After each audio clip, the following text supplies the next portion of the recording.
नमस्कार। आइए आज देखते हैं शिक्षण के सिद्धांत तथा शिक्षण सूत्रों के विषय में। शिक्षण के सामान्य सिद्धांत, शिक्षण के मनोवैज्ञानिक सिद्धांत और शिक्षण के सूत्र। बीएड, एमएड, बीटीसी एवं अन्य तमाम प्रतियोगी परीक्षाओं में जो शिक्षण से संबंधित होती हैं, शिक्षक भर्ती से संबंधित होती हैं, उसमें इससे संबंधित महत्वपूर्ण क्वेश्चन अवश्य ही पूछे जाते हैं और यह बहुत ही महत्वपूर्ण टॉपिक है और इसकी गंभीरतापूर्वक समझ जो है हमारी कई महत्वपूर्ण प्रश्नों को हल करने में मददगार होती है। सबसे पहले हम देखते हैं शिक्षण के सामान्य सिद्धांतों को। शिक्षण के सामान्य सिद्धांत वैसे तो बहुत ढेर सारे हैं, लेकिन यहाँ पर हम जो तमाम शिक्षा शास्त्रियों और मनोवैज्ञानिकों के अनुसार जो बहुत ही महत्वपूर्ण है, अनिवार्य है, जिनका पालन करना अनिवार्य है, उनके बारे में हम देखते हैं। सबसे पहले आता है निश्चित उद्देश्यों का सिद्धांत। इसके तहत हम पाते हैं कि जब भी हम शिक्षण कर रहे होते हैं तो हमारे शिक्षण का हमारे सामने जो भी पाठ्य सामग्री है, जो भी शिक्षक छात्र मौजूद हैं, तो उस शिक्षण प्रक्रिया का एक निश्चित उद्देश्य होना चाहिए। तात्पर्य यह है कि हम बच्चों को क्या सिखा रहे हैं, क्या हमारा पाठ्यक्रम है, उससे उन्हें क्या बेनिफिट मिलेगा, वो क्या सीखेंगे, उनके अंदर क्या वांछित व्यवहार परिवर्तन होगा, यह सब पहले से ही निश्चित होना चाहिए। इसीलिए पाठ्य योजना का निर्माण किया जाता है और उनके उद्देश्यों के बारे में एक सही तरीके से उसको निर्धारित किया जाता है कि हमें वह उद्देश्य प्राप्त हो, ताकि वह जो महत्वपूर्ण समय है, महत्वपूर्ण क्रियाकलाप हैं, वह निरर्थक न जाए और बालकों के वांछित व्यवहार परिवर्तन में हमारी शिक्षण प्रक्रिया जो है मददगार सही साबित हो। फिर है अनुकूलता का सिद्धांत। इसके तहत हम पाते हैं कि जो भी शिक्षण प्रक्रिया हो, जो भी पाठ्य सामग्री, जो भी एक्टिविटी हो, वह अनुकूल हो उन छात्र छात्राओं के, उस समय के अनुसार, उस शासन प्रणाली के अनुसार वह अनुकूल हो, उनके जीवन में वह उपयोगी हो। बालक जिस उम्र के हैं, जिस भावनात्मक दौर से गुजर रहे हैं, उनके अनुसार वह चीज़ें हों, तभी जो है शिक्षण सही तरीके से संचालित हो सकता है। फिर आता है सक्रियता का सिद्धांत। अगर हम कक्षा में केवल लेक्चर देते रहें तो शायद छात्र छात्राएं जो है बोरिंग महसूस करेंगे और वो समझ नहीं पाएंगे। तो हम ऐसी शिक्षण प्रक्रिया को संचालित करें कि जो छात्र छात्र हैं वह सक्रिय हों, शारीरिक तौर पर भी और मानसिक तौर पर भी। जब एक्टिव मोड में रहते हैं, यानी कि हम उनसे कुछ रिएक्शन लेते रहते हैं, तब उनको अलर्ट मोड में वो रहते हैं और वो सीखने की कोशिश करते हैं। ऐसा नहीं है कि हम किसी चीज़ को बता रहे हैं, कोई एक्टिविटी करा रहे हैं, कोई लेक्चर दे रहे हैं और क्लास में बच्चे जो है बोरिंग फील कर रहे हैं। तो ऐसा ना हो, जो बच्चे हैं वो एक्टिव मोड में रहे और हर एक बच्चा ध्यानपूर्वक हमारी बात को सुने, हम जो भी सिखाना चाहते हैं उसको सीखे और समझे। फिर है जनतंत्रीय व्यवहार का सिद्धांत। इसके तहत हम देखते हैं कि पूरे कक्षा से हमें जो है फीडबैक लेना चाहिए और हमारी जो शैक्षिक प्रक्रिया है, जो शिक्षण प्रक्रिया है, वह हर एक बच्चे तक पहुंचना चाहिए। ऐसा ना हो कि हम केवल अगली बेंच पर ध्यान दें या पीछे वाली बेंच पर ध्यान दें या किसी एक खास ग्रुप पर ध्यान दें, किसी खास छात्र पर ध्यान दें। पूछने का अवसर, किसी कार्य को करने का अवसर हर ग्रुप को, हर छात्र को समान रूप से मिलना चाहिए। इससे क्या होता है कि जो छात्र हैं वह सीखने में रुचि लेते हैं। अगर शिक्षक केवल किसी पर्टिकुलर छात्र छात्रा पर ध्यान केंद्रित करके अपनी शिक्षण प्रक्रिया को संचालित करेंगे तो बाकी छात्र छात्राएं उस पर ध्यान नहीं देंगे और वह सीखने में रुचि भी नहीं लेंगे। फिर हम देखते हैं आता है पूर्व अनुभव का सिद्धांत। पूर्व अनुभव के सिद्धांत में हम देखते हैं कि बालक बालिकाएं पिछली कक्षाओं में क्या सीखे हैं और उनका जो सीखने का स्तर है वह वर्तमान जो हम सिखाना चाह रहे हैं उसमें कहाँ तक सहायक सिद्ध हो रहा है।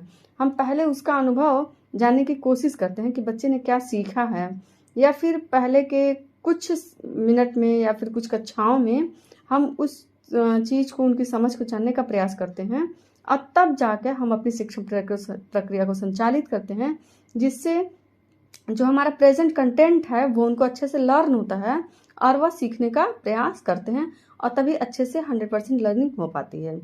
फिर है बाल केंद्रित शिक्षा का सिद्धांत। इसके तहत हम देखते हैं कि बाल केंद्रित शिक्षा में जो ये छात्र छात्राएं हैं उनको ध्यान में रखकर ही सिलेबस को डिजाइन किया जाए और जो भी शिक्षण प्रक्रिया वह संचालित की जाए। जब हम चाइल्ड को ध्यान में रख के, बच्चे को ध्यान में रख के शिक्षा प्रक्रिया को संचालित करते हैं, तब वह जो शिक्षण प्रक्रिया है या जो भी पाठ्यक्रम है वह बालकों के लिए उपयोगी सिद्ध होता है, बालकों का वांछित व्यवहार परिवर्तन होता है। फिर अब व्यक्तिगत विभिन्नता का सिद्धांत, ये तो हम सभी जानते ही हैं कि हर व्यक्ति अलग अलग होता है। ऐसे ही कक्षा में हमारे सामने जो स्टूडेंट्स प्रेजेंट होते हैं उनकी भी अलग अलग विशेषताएं होती हैं और वो हर कैटेगरी से आते हैं। एक कक्षा में हर कैटेगरी के छात्र छात्राएं मिल जाते हैं। कोई किसी का IQ लेवल बहुत ज़्यादा है तो किसी का कम है, किसी का सामान्य है। हालांकि बहुत ज़्यादा कम या बहुत ज़्यादा मिल पाना तो कभी कभी ही संभव होता है, लेकिन एक सामान्य कक्षा में सबका स्वभाव, सभी छात्र छात्राओं का, सबकी रुचियां वो सब अलग अलग ही होती हैं। तो हम छात्र छात्राओं की व्यक्तिगत जो उनकी डाइवर्सिटी है, जो विभिन्नता है, उसको भी जानकर हम उसके अनुसार, उनकी मानसिक स्थिति के अनुसार किसी प्रोजेक्ट को देने के लिए, किसी कार्य को करवाने के लिए, या फिर उनकी लर्निंग एबिलिटी को जानकर हम उनको उनकी समझ को विकसित करने का कार्य करते हैं, या उनकी समस्याओं को दूर करने में यह जो व्यक्तिगत विभिन्नता है इसकी जानकारी जो है सहायक सिद्ध होती है। फिर हम देखते हैं कि वास्तविक जीवन से संबंध का सिद्धांत। जो भी हम क्लास में बच्चों को सिखाते हैं, जो भी शिक्षण प्रक्रिया संचालित की जाती है, अगर उसका रियल लाइफ से कोई कनेक्शन नहीं है तो फिर वह सीखना सिखाना सब व्यर्थ है। क्योंकि छात्र छात्राएं सोचेंगे कि हम ये जानकर, ये थ्योरी पढ़कर इसको हम क्या करेंगे, इस एग्जाम को पास करके हम क्या करेंगे, इससे हमारे रियल लाइफ में क्या हमें लाभ मिलने वाला है। तो इसीलिए जो भी कंटेंट हो उसको रियल लाइफ से कनेक्ट करके ही हम बच्चों को सिखाने का, समझाने का प्रयास करें, तभी वह जो है सीखने में रुचि लेंगे। फिर आता है समवाय का सिद्धांत। इसके तहत हम सभी लोग एक दूसरे के साथ सभी चीज़ों को एक साथ लेकर चलने का प्रयास करते हैं। फिर है नियोजन का सिद्धांत। हम किसी भी चीज़ को जब प्लान करके करते हैं तभी वह सही तरीके से सिखाना या सीखना दोनों संभव हो पाता है। पहले से प्लान करके ही सिखाया जा सकता है, और नियोजित तरीके से जब हम सिखाते हैं, किसी कार्य को करवाते हैं, जैसे कोई प्रैक्टिकल वर्क ही हो गया, तो पहले क्या बताना है, फिर उसके बाद में क्या बताना है, फिर उसके बाद में क्या बताना है, कब कौन सा टेस्ट लेना है, यह सब पहले से हम प्लानिंग करके कराते हैं, तभी जाके शिक्षण जो है सही तरीके से संचालित हो पाता है। ये सब तो शिक्षण के सामान्य सिद्धांत हैं। फिर है इसमें चयन का सिद्धांत। जैसे हम कंटेंट का, क्वेश्चन का, किसी पर्टिकुलर एक्टिविटी को हम सेलेक्ट करके ही किसी क्लास में करवाते हैं, तभी जाकर वह सही तरीके से हो पाता है। फिर है प्रभावशाली व्यू रचनाओं का सिद्धांत। हम किसी कंटेंट को एक्सट्रीमली डिफाइन करने के लिए, बहुत अच्छे से समझाने के लिए, किसी कार्य को करवाने के लिए हम कुछ टेक्निक्स का यूज करते हैं, और उन टेक्निक्स को student wise, class wise, subject wise अलग अलग सेलेक्ट करके किया जाता है कि कैसे वह बच्चे जो है किसी काम को कर पाए। जैसे अगर कक्षा में सभी छात्र निष्क्रिय अवस्था में हों और हमारी बात को लग रहा है कि नहीं समझ रहा है, उस दौरान अगर हम ब्रेनस्टॉर्मिंग का यूज कर लें तो हो सकता है कि वह तत्काल जो है एक्टिव मोड में आ जाएं और हमारी बातों को समझने का प्रयास करें। फिर आता है अनुकूल वातावरण तथा उचित नियंत्रण का सिद्धांत। ये जो अनुकूल वातावरण तथा उचित नियंत्रण का सिद्धांत है, यह एक शिक्षक का प्रभावशाली व्यक्तित्व, उसके प्रभावशाली व्यक्तित्व में निहित होता है कि वह किस तरह वातावरण को अनुकूल बनाने का प्रयास करता है और किस तरह क्लास पर अपना कमांड स्थापित करता है। अगर शिक्षक का व्यक्तित्व जो है प्रभावशाली नहीं है, उसका क्लास पर कमांड नहीं है, तो वह बहुत अच्छा ज्ञानी होते हुए भी, बहुत अच्छा ज्ञाता होते हुए भी, बहुत अच्छा एक्सप्रेस करने वाला होते हुए भी लर्निंग जो है क्लास में सही तरीके से नहीं करा पाता है। तो थोड़ा सा शिक्षकों को भी अपने क्लास पर कमांड रखने का प्रयास करना चाहिए, ताकि एक हल्का सा बच्चे सम्मान भी करें और भय भी रहे कि हाँ, हम अगर कक्षा में शिक्षक अपमान करेंगे, उनकी बात को नहीं सुनेंगे तो हमारे लिए हितकर नहीं होगा। तो इसीलिए जो शिक्षण का वातावरण हो वो अनुकूल हो और एक उचित नियंत्रण जो है वो शिक्षक जो है रखे रहें। फिर है उपचारात्मक शिक्षण का सिद्धांत। कक्षा में शिक्षण के दौरान हमें छात्र छात्राओं की या फिर भौतिक वातावरण की कुछ समस्याएं भी आती हैं, उनको दूर करके ही शिक्षण को जारी रखने का प्रयत्न करना चाहिए। जब हम उन समस्याओं का उपचार कर लेंगे तभी शिक्षण प्रक्रिया जो है सही तरीके से संचालित हो पाएगी। फिर आता है, ये तो शिक्षण के सामान्य सिद्धांत थे जिनका पालन करना अति आवश्यक है और अनिवार्य भी है, और इनको हम लगभग सभी सब्जेक्ट में, सभी परिस्थितियों में, सभी देश काल परिस्थितियों में इसका पालन करना अनिवार्य है। फिर है शिक्षण के मनोवैज्ञानिक सिद्धांत। ये जो साइकोलॉजिकल प्रिंसिपल्स हैं, इनको आप पर्टिकुलर किसी क्लास में इसका भी पालन करना अनिवार्य है, लेकिन यह भावनात्मक टाइप का है। जैसे कि बच्चों की संवेगात्मक भावनात्मक चीज़ों को या फिर खास सब्जेक्ट के जो साइकोलॉजिकल मेथड है उनको समझने का प्रयास है। अगर हम सब्जेक्ट वाइज इसको अलग अलग नहीं समझेंगे, नहीं जानेंगे, तो फिर लर्निंग नहीं हो पाएगी। इसमें सबसे पहले आता है अभिप्रेरणा का सिद्धांत। अभिप्रेरणा से तात्पर्य होता है हमारे सीखने के उत्सुकता से कि किस तरह हम किसी चीज़ को सीखना चाहते हैं। अभिप्रेरणा का तो इतना ज़्यादा महत्व है कि अगर हम खुद से अभिप्रेरित हो किसी चीज़ को सीखने के लिए, कहीं से भी मोटिवेशन मिल जाए, तो लाख बैरियर्स आती हैं, लाख बाधाएं आती हैं, तब भी अपना सीखना हम जारी रखते हैं। जैसे मान लीजिए किसी ने अगर ये लक्ष्य निश्चित कर लिया है कि हाँ हमको ये काम करना ही है, ये एग्ज़ाम हमको क्रैक करना ही है, तो फिर वह लाख उसके पास जो है कितनी भी बाधाएं हैं, वह पढ़ाई को जारी रखता है, अपने जो प्रयत्न है उसको जारी रखता है और एग्ज़ाम को वो क्रैक करके दिखाता है। तो अभिप्रेरणा का सिद्धांत यहाँ पर इसलिए महत्वपूर्ण हो जाता है कि शिक्षकों की जिम्मेदारी है कि वह स्टूडेंट्स को मोटिवेट करें। अगर शिक्षक जो है स्टूडेंट्स को मोटिवेट कर लेते हैं, उनके अंदर ये उत्सुकता जागृत कर लेते हैं कि वो सीखें, तब तो लर्निंग अच्छे से हो पाती है। और जो छात्र छात्राएं हैं वह एक्टिव मूड में सीखने का प्रयास करते हैं। फिर है आवृत्ति एवं अभ्यास का सिद्धांत। हम कुछ सब्जेक्ट्स या लगभग सभी सब्जेक्ट्स में जब किसी चीज़ को रिपीट करते हैं, एक दो बार करवाते हैं, अभ्यास करवाते हैं, चाहे उनको होमवर्क देके, चाहे क्लास में ही अभ्यास करवा के, खासतौर से साइंस और मैथ जैसे सब्जेक्ट्स में जब उनका अभ्यास करवाते हैं, प्रैक्टिस करवाते हैं, तभी वो अच्छे से लर्न हो पाता है। तो आवृत्ति एवं अभ्यास का सिद्धांत जो है सभी सब्जेक्ट में अनिवार्य तो है ही, लेकिन कुछ खास सब्जेक्ट्स में इसका ज़्यादा आवश्यकता पड़ता है। साइकोलॉजिकली जब हम किसी चीज़ को बार बार कर लेते हैं, सुन लेते हैं, देख लेते हैं, तो हमें लर्निंग हो ही जाती है। फिर है तत्परता का सिद्धांत। जब बालक जो है सीखने के लिए तत्पर होता है, करने के लिए किसी प्रैक्टिकल एक्टिविटी को करने के लिए तत्पर होता है, तो वह करना चाहता है। तो इसके लिए शिक्षक जो है स्टूडेंट्स को तत्पर करने के लिए उनको मोटिवेट करते हैं कि हाँ आपको ये करना चाहिए, ताकि वो खुद से भी तत्पर हो, वो करना चाहे, तभी वह लर्निंग हो पाती है। फिर है प्रतिपुष्टि एवं पुनर्बलन का सिद्धांत। जब स्टूडेंट्स को फीडबैक मिलता है, तब उनके अंदर सीखने की उत्सुकता जागृत होती है। साइकोलॉजिकली जब हमें किसी चीज़ का कोई रिजल्ट पता ही नहीं चलता है कि हमने अच्छा किया या बुरा किया, तो फिर हमें आगे करने की इच्छा जो है ख़त्म होती जाती है। हमें समझ में नहीं आता करें कि ना करें, करने का कोई फ़ायदा है कि हानि है, ये समझ में नहीं आता। तो इसीलिए फीडबैक भी मिलना चाहिए। अगर आपके द्वारा पूछे किसी टफ क्वेश्चन का आंसर किसी कमज़ोर बच्चे ने दिया, तो आप वहाँ पर वेरी गुड जब बोल के उसकी शाबाशी करेंगे, तो यहाँ पर उसको बहुत अच्छा फीडबैक मिलेगा और अच्छे से वो अब आपकी बात को सुनेगा और पहले से पढ़ के भी आएगा, ताकि वो आपकी बातों को समझ सके और आंसर कर सके। तो इसीलिए फीडबैक देना भी कहीं कहीं बहुत ज़्यादा ज़रूरी हो जाता है। और फीडबैक हम देखते हैं कि वो पॉजिटिव और निगेटिव कई तरीके का होता है। तो आप एक शिक्षक की कुशलता इस पर निर्भर करती है कि हम कब, कहाँ, कैसे, किस तरह का फीडबैक देते हैं, कैसे रेनफोर्समेंट देते हैं, जिससे कि लर्निंग जो है बहुत अच्छे से हो पाए। फिर आता है परिवर्तन, विश्राम व मनोरंजन का सिद्धांत।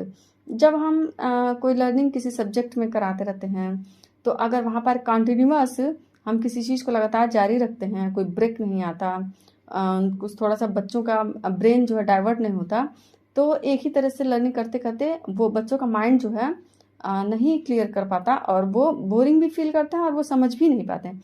इसीलिए लंबे लंबे लेक्चर्स में, लंबी एक्टिविटीज़ में थोड़ा सा चेंज होना चाहिए, थोड़ा ब्रेक होना चाहिए, या थोड़ा सा ऐसी 1-2 मिनट की बातें हो जाना चाहिए कि माइंड एंटरटेन हो जाए और बच्चा जो है लर्निंग में इंटरेस्ट ले। फिर है ज्ञानेंद्रिय प्रशिक्षण का सिद्धांत। जब हम कम उम्र के बालक बालिकाओं को शिक्षा प्रदान कर रहे होते हैं, तो उनकी ज्ञानेंद्रियों के माध्यम से शिक्षण प्रक्रिया को संचालित करते हैं। जैसे देखकर, सुनकर, किसी चीज़ को करके सिखाते हैं। वैसे भी करके सीखना ही सबसे बेहतर शिक्षण पद्धति है। और बड़े क्लासेस में भी तमाम सब्जेक्ट्स ऐसे होते हैं कि जब कोई प्रोजेक्ट वर्क दे दिया जाता है, कोई एक्टिविटी करवाई जाती है, कोई प्रैक्टिकल वर्क करवाया जाता है, तब जाके लर्निंग बहुत अच्छे से होती है। तो ये क्या है? ये ज्ञानेंद्रिय प्रशिक्षण का ही सिद्धांत है कि हम करके, देख कर, सुन के, समझ कर जब सीखने का प्रयास करते हैं, तो लर्निंग बहुत अच्छे से होती है। फिर आता है स्व अधिगम का सिद्धांत। स्व अधिगम के सिद्धांत से तात्पर्य है कि सेल्फ लर्निंग, खुद से सीखने के लिए प्रयास करना, खुद से सीखना। जब बालक के अंदर, जैसे आपने क्लास में कुछ पढ़ाया, कोई भी लेक्चर दिया, कोई भी कंटेंट क्लियर किया, तो जब आप बच्चे को मोटिवेट करें कि वो घर से भी जाके उसको रिवाइज करें, पढ़ें, तो उनको बहुत अच्छे से समझ में आएगा। और जब तक वो खुद नहीं रिवाइज करेंगे, खुद नहीं पढ़ना जाएंगे, तो उनको समझ में नहीं आए। या फिर ये भी आप कहते हैं जब कि कल हम ये टॉपिक पढ़ाने वाले हैं, ये टॉपिक ये क्लास में प्रेजेंट होगा और आप पहले से थोड़ा सा पढ़ के आएँ, तो बच्चों के अंदर जो है सेल्फ लर्निंग के डेवलप होगी और वो पढ़ने में रुचि लेंगे। फिर है समूह गति शास्त्र का सिद्धांत। शिक्षकों को ग्रुप के ग्रुप की क्या क्वालिटी है उसकी भी जानकारी होनी चाहिए। एक खास उम्र की, एक खास ग्रुप की क्या क्वालिटीज़ होती हैं, जब इसको हम जानते हैं कि वह ग्रुप किस दिशा में आगे सोच सकता है या किस कार्य को कर सकता है, तब हम उसी हिसाब से कार्य को देते हैं और उनसे लर्निंग अच्छे से करवाते हैं। फिर सृजनात्मकता का सिद्धांत। सृजनात्मकता का सिद्धांत लगभग हर सब्जेक्ट में समाहित है, खास तौर से साइंस, मैथ्स, ड्राइंग या फिर रचना से संबंधित चीज़ें, जिसमें बच्चे कुछ नई सोच, नया इन्वेंशन, नए विचार उत्पन्न करते हैं। तो जब हम किसी भी टॉपिक को प्रेजेंट करते हैं तो वहाँ पर बच्चों से उनके व्यूज़ लेने का प्रयास करना चाहिए, उनके अंदर एक नई सोच विकसित करने का प्रयास करना चाहिए और उनकी सोच को सुनना भी चाहिए या उनसे किसी भी तरीके से उसको एक्सप्रेस करवाना चाहिए, जैसे वो लिख कर, बोल कर उसको प्रेजेंट करें, ताकि हम समाज जो है, ये देश जो है, उनके नए नए विचारों को आगे आने में मददगार साबित हो और उससे लाभ प्राप्त कर सके। फिर सहानुभूति एवं सहयोग का सिद्धांत। जब छात्र छात्राएं आपस में एक दूसरे का सहयोग करेंगे एवं शिक्षक छात्र एक दूसरे का सहयोग करेंगे, तभी लर्निंग अच्छे से हो पाते हैं। तो इसीलिए सहानुभूति एवं सहयोग का सिद्धांत जो है शिक्षण के मनोवैज्ञानिक सिद्धांतों में अति आवश्यक है। तो इस प्रकार हम देखते हैं कि जो शिक्षण के मनोवैज्ञानिक सिद्धांत एवं सामान्य सिद्धांत, ये दोनों ही लर्निंग के लिए बहुत ही अति आवश्यक है और इन सब का अपना अपना महत्व है और इन सब का पालन करना अनिवार्य है। शिक्षकों के लिए इन सब की जानकारी, उनका पालन अति आवश्यक है। अब हम देखते हैं कि शिक्षण के सूत्र कौन कौन से होते हैं और क्या होते हैं। शिक्षण के सूत्र जो है तत्काल किसी परिस्थितियों, किसी खास सब्जेक्ट, किसी खास चीज़ को तुरंत लर्निंग करवाने के लिए या फिर इनकी आवश्यकता इतनी ज़्यादा है कि हम इनके बिना लर्निंग करा ही नहीं सकते हैं। जैसे इसमें पहला है ज्ञात से अज्ञात की ओर। हम बच्चों को, स्टूडेंट्स को कोई थ्योरी अगर बता रहे हैं तो उनको अगर एकदम से अननोन कोई नई चीज़ बताएंगे तो उनको समझ में ही नहीं आएगा। इसीलिए वो पहले से जो चीज़ें जानते हैं उससे जोड़ कर हम जब नई चीज़ को बताएंगे तब उनको समझ में आएगा। फिर सरल से जटिल की ओर। किसी भी थ्योरी को, किसी भी फार्मूले को बताने के लिए सबसे पहले आसान चीज़ों को बताना होता है, फिर जब आप कठिन चीज़ों को बताएंगे तब वो समझ पाएंगे। फिर अनिश्चित से निश्चित की ओर। पहले हम जो चीज़ें एकदम से निश्चित नहीं हैं, अनिश्चित हैं, उनको बताएंगे, फिर हम बताएंगे कि हाँ ये थ्योरी, ये क्रिया जो है निश्चित है और ये होती ही है, तब उनको समझ में आएगा। फिर अनुभूति से युक्ति की ओर। जो हम अनुभव करते हैं उस अनुभव के आधार पर हम किसी खास युक्ति की ओर अग्रसर होते हैं। यह लर्निंग के लिए बहुत ज़्यादा जरूरी। फिर है मूर्त से अमूर्त की ओर। जो हमारे चारों तरफ मौजूद है, जो हमें दिखता है, उसके आधार पर जो हमें नहीं दिखता है, जो अमूर्त है, उसके बारे में हम सोच सकते हैं और स्टूडेंट्स को बता सकते हैं। फिर है विश्लेषण से संश्लेषण की ओर। पहले हम किसी कंटेंट का, किसी टॉपिक का विश्लेषण करते हैं, फिर हम संश्लेषण करते हैं, तभी लर्निंग अच्छे से हो पाती है। फिर है प्रत्यक्ष से अप्रत्यक्ष की ओर। यह लगभग मूर्त से अमूर्त की तरह ही है कि जो चीज़ें प्रत्यक्ष हैं, जो फार्मूले वगैरह सामने दिख रहे हैं, जो थ्योरी सामने दिख रही है, उसी के बेस पर हम जो नहीं दिख रहा है, जो फ्यूचर में हो सकता है या जो होना चाहिए, इसके बारे में हम सोचते हैं, विचारते हैं। फिर अब विशिष्ट से सामान्य की ओर। किसी खास थ्योरी से ये हम जान सकते हैं कि हाँ ये स्पेशल ये चीज़ है, तो इसका मतलब सामान्य तौर पर ये चीज़ें होती होंगी। यह शिक्षण के सूत्र के तहत आता है। फिर हम मनोवैज्ञानिक से तार्किक की ओर। जब हम साइकोलॉजिकली किसी चीज़ को समझ लेते हैं, उसको सिद्ध कर लेते हैं, तभी हम वो उसको तर्क की कसौटी पर कर सकते हैं। फिर है आगमन से निगमन की ओर। जब हम किसी भी थ्योरी, किसी भी कंटेंट पर पहले आते हैं, फिर वहाँ से क्या थ्योरी निकल रही है, क्या रिजल्ट निकल रहा है, उसकी तरफ हम जाते हैं। फिर है पूर्ण से अंश की ओर। पहले हम पूरी चीज़ को अच्छे से पढ़ाते हैं, लर्न करते हैं। फिर जैसे मान लीजिए किसी पोएम को पहले पूरी तरह पढ़ाते हैं, फिर छोटे छोटे पार्ट्स में उसको डिवाइड करके अलग अलग उसको एक एक को क्लियर करते हैं। या कोई फॉर्मूला है, कुछ भी है, पहले उसको पूरा बताते हैं, फिर थोड़ा थोड़ा करके अलग अलग उसको एक एक चीज़ समझाते हैं, तब वो जाके क्लियर हो पाता है। इस प्रकार हम देखते हैं कि कक्षा में शिक्षण प्रक्रिया के दौरान शिक्षण के सामान्य सिद्धांत, शिक्षण के मनोवैज्ञानिक सिद्धांत और शिक्षण के सूत्रों का प्रयोग जो है शिक्षक के द्वारा अनिवार्य रूप से